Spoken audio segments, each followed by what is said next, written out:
back everyone to a new episode of our new series where we talk about Rick and Morty. So today we're going to focus on the episode 8 from season 2 called Interdimensional Cable.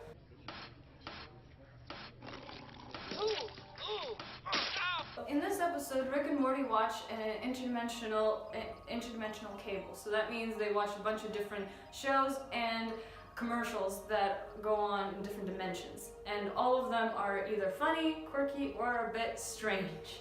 And it's a really great episode. It's one of my personal favorites.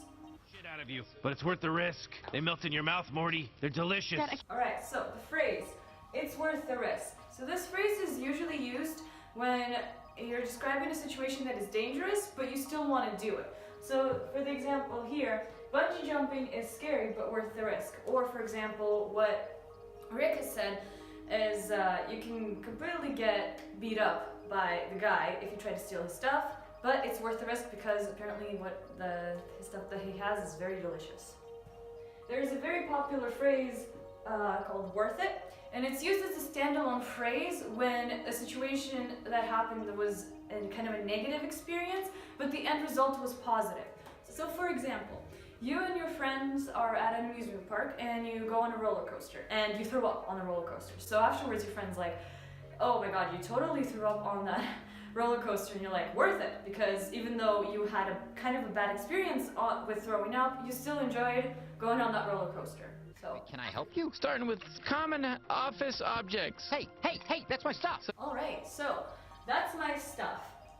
So a lot of people have this problem with this word a lot because stuff can mean a lot of things in the English language. It is an uncountable noun, and it can be used to replace pretty much any noun in any situation you can think of. So, for example, it could be used for things, which is exactly what happened in the little tidbit we showed you. So, he's saying that's my stuff, so those are my things, those are my possessions, that's what I own. So it could be used for, like for example, where's all the camping stuff? So usually sometimes people say, where's the camping equipment or anything that has to do with camping. But stuff kind of encompasses all of that together. So it makes it easier to say.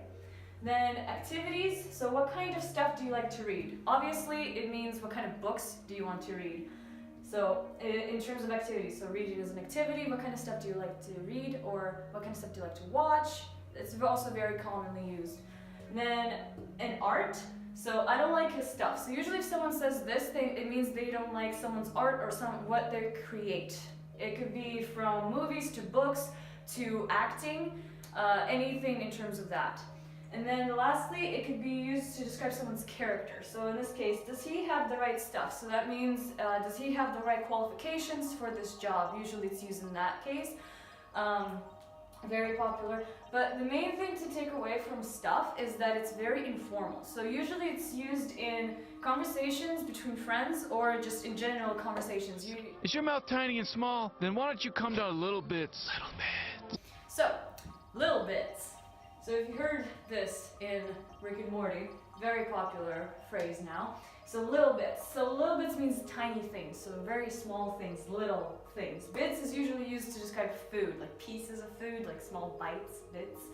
But we're going to talk about English contractions. So we all know the very popular ones like I am and then I'm and stuff like that. Those are pretty common, but these are some of other ones that are also pretty popular. You may have heard them be used in music, in songs, and in books, as well as TV shows. So for the first one is little. So little, we're just shortening it, making it easier to pronounce. And then so it's like, I'm a little cold. So a little bit cold. That's essentially what it means. Then going to becomes gonna. So I'm gonna go home. So I'm going to go home. Then want to becomes wanna. So I want to see a movie. I want to see a movie. So essentially you're just pronouncing it want to faster and it becomes wanna. Same thing as what I'm going to becomes I'ma. So I'm gonna go home. So I'm going to go home. And then ain't. Ain't is a very, very popular one. You may have seen this one around.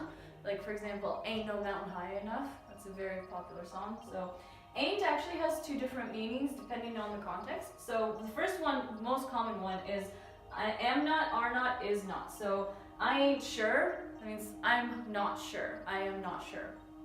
And it also has not and have not meaning. So for example, he ain't finished yet. So he hasn't finished yet.